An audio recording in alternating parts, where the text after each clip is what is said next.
Okay, so this is a video response to the contest for the pedometer. And I just recently noticed about this contest because it was on Free to Be Me or Angie's favorite list. And I've always seen these and I've never, they've always been too late. And so I'm really excited about doing this one. And it sounds really fun. So I'm going to tell 3 stories and I'm going to tell you 5 creative ways to get your steps in and a really great song to walk for or with. And so my first story, it happened quite a few years ago, and before I had any kids, I was walking to work one day and it was quite cold, so I had my winter jacket on and we were living in a different city at the time.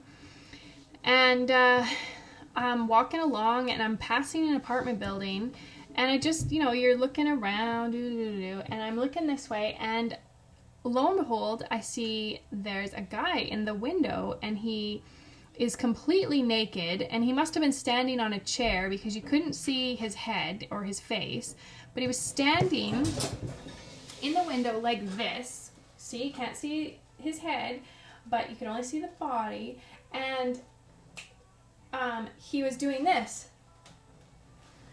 And I was just walking along and I'm like, whoa, and of course I casually looked and saw it, and in my head I'm going, holy blah, blah, blah, but I just kept walking. I'm like, oh my goodness. It was 8:20 in the morning. Who walks on the streets at 8:20 in the morning on their way to school?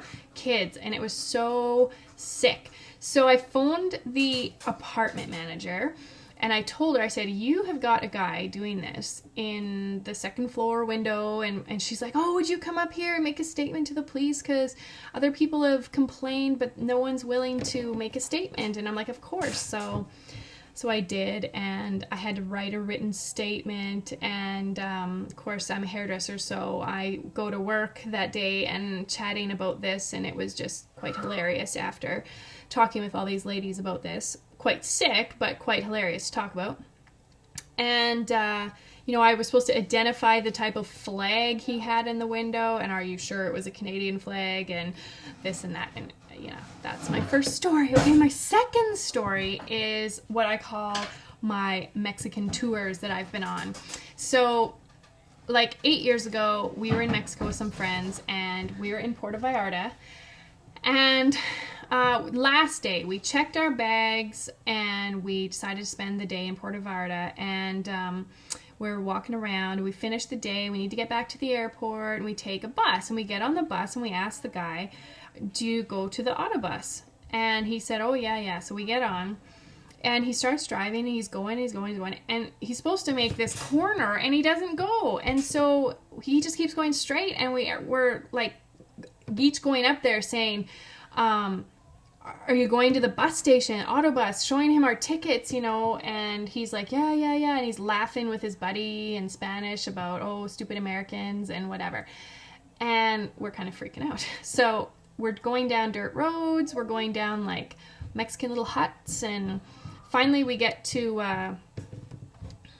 this intersection, and it looks like mini storages everywhere, and he just stops the bus and he says, you get out here and there'll be another bus and you get on that bus. And so we're just freaking out. We have like an hour to get to the airport and catch our flight. So luckily a couple of minutes later the bus shows up and we get on, and it takes us to the bus station, which takes us to the airport and whatever, and we run to catch our flight.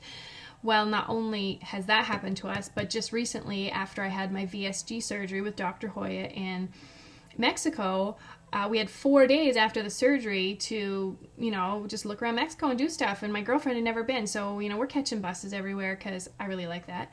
And we get on a bus and we're trying to get off at our hotel, and the guy guns it and starts going around people and won't let us off the bus. Well, luckily there was a whole bunch of people on the bus, but we thought, well, whatever. I mean, we'll just take the bus to downtown, thinking that's where he was going. Well, we ended up going up like a mountain and through tunnels and luckily heavily populated areas, but like no idea where we are. And we're out in the middle of, I'd say no man's land, but there was tons of Mexican people, just no us, tourists. And so there's the guy and his friend and one older lady. And so, of course, we don't want to be on the bus all by ourselves. So we get off with the old lady and then, you know, try to get the bus back to town. But it's pretty funny because we've had several occurrences of Mexican tours. So that's my second story. My third story is one of my favorites. It's my son was born 2.5 years ago, and he was 10 pounds, 10 ounces, and which is a really big child. Well, when I have babies, I have big babies, and I also have them very fast. And I had James at, you know, in an hour and 20 minutes, one push, he's out and whatever. And, you know, you have to get a few stitches and whatnot. Well, it's the talk of the hospital and my friends, and oh, she had a 10 pound, 10 ounce baby. Oh my goodness, so big, blah, blah. Well, all these people are coming to visit me, and I'm like, they're like, oh, are you feeling okay? Did you get lots of stitches? And I just wanted to be like, oh, I'm so torn. I have 100,000 stitches everywhere because this baby was so huge. And I couldn't. I could be like, yeah, I have a few stitches. So anyway, my doctor comes in. All these other people were just looking at me like sympathetic, like, yeah. And I was like, you just guys aren't just getting it. So my doctor comes in and I'm telling him the story. I'm like, all these people are so sympathetic to me, and they're saying, oh, you know, do you have lots of stitches? It must be so painful, you know, to have this big, large baby. And I'm like, yeah. And I was telling the doctor, I just wish I could tell them I have, you know, 100 stitches and I'm ripped everywhere. And he says in his very South African accent, which I will do terribly, yes, because you wouldn't want anyone to think you had a large vagina now, would you? It was hilarious. He was the only person that really got it, you know. Okay, so that's my third story. Okay, so I'm supposed to do 5 things, creative and funny ways to get your steps in. So my first one is, lately we've been riding bikes with our kids. Well, our kids are 2.5, 4.5, and 6, and almost 7. And so they're all got training wheels and they don't go too fast. So I've been out, like, you kind of got to jog to keep up with them, but they want to go more, around the block again. And so that, to me, is a very fun way to get in my steps. The other thing is I have a salon in my home, and my 3 kids are home with me all day. And so all my clients know that I have kids and that sometimes I have to leave them in between their haircut to go in and deal with them and whatnot. Well, my salon's in the basement and my kids have free reign of the house. And so I'm constantly running up and down the stairs. So having 3 kids under 7, fun way of getting your steps in. That's my second one. Number 3. I have this great trampoline, and I jump on it with my kids. A lot of parents are, you know, they're too old to jump on the trampoline. I'm so not too old to jump on the trampoline. So I am on there, and it's amazing how many steps with one jump, because it's a lot of work. Second one is I have a dog. Her name is Pretzel. Pretzel, come here.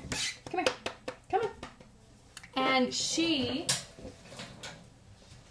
is a little dog, and she doesn't like to come when is called. So every time we go out with her, we have to keep her on a leash because she will run away. So my fun way of playing with her is to play fetch, but she's on a leash. So I have to throw the ball and run with her to catch the ball. And it sounds really silly, but that's what I have to do. So that's my other one. And the fact that I have a salon in my home, we have a fenced backyard, but my clients come in the side door, and constantly the dog is getting out. So my 5th fun way, if you want to call it fun, to get my steps in is constantly chasing after my dog, because she walks through people's legs as they come in the side door because she knows she's going to get out. So that's my 5th way of getting my steps in during the day. So the other thing is a great walking song. It is called Clap Your Hands by Audio Adrenaline. It's not funny, but it's a really great song. It's it says, can't stop till my body drops. No, I'm not going to be the one. Settled out, I'll clap my hands to the promised land, because the promise came, and the promise came till my heart caves in. So I will play a little bit of that right now. Clap your hands